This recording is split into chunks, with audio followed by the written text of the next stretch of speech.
నమస్తే అండి. నా పేరు సుమయ. డియర్ ఉమా అని ఒక ఫిలిం తీసాం. ఆ సినిమా ప్రొడ్యూసర్ని, అలానే ఆ సినిమాలో హీరోయిన్ని.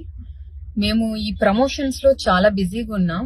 నా దాకా ఇంతవరకు రాలేదు. సడన్ గా నేను ఫోన్ ఆన్ చేసేసరికి మా ఫ్రెండ్స్, మా ఫ్యామిలీ ఏదో వీడియో ట్రెండింగ్ అవుతుంది అనేసి ఎవ్రీవన్ ఈస్ కాలింగ్.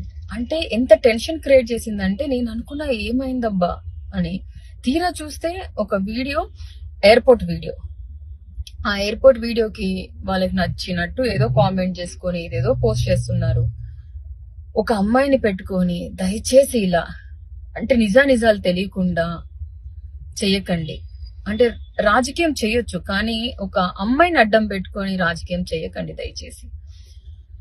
అదే నా పక్క సీట్ లో ఇంకెవరన్నా ఉండుంటే, మీకు పడని వాళ్ళు ఎవరున్నా కూడా ఇలానే రాస్తారా?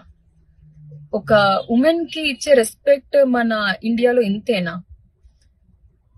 I'm feeling so bad about this. నాకు అసలు మాటలు కూడా రావట్లేదు ఏం చెప్పాలి అని. ఎందుకంటే దాంట్లో నిజం లేదు. మా ఫ్యామిలీ ఫొటోస్, మా ఫ్యామిలీ గ్యాదరింగ్స్. నేను అనంతపూర్ అమ్మాయినండి. ఆబ్వియస్లీ మాకు చుట్టరికం ఉంది, మాట్లాడుకుంటాం. ఇంటికి వెళ్ళడం, వాళ్ళు రావడం, మేము వెళ్ళడం జరుగుతూనే ఉంటుంది. దాన్ని కూడా సడన్ గా ఇలా చేస్తున్నారంటే నేను దీన్ని ఎలా తీసుకోవాలో నాకు అర్థం కావట్లేదు.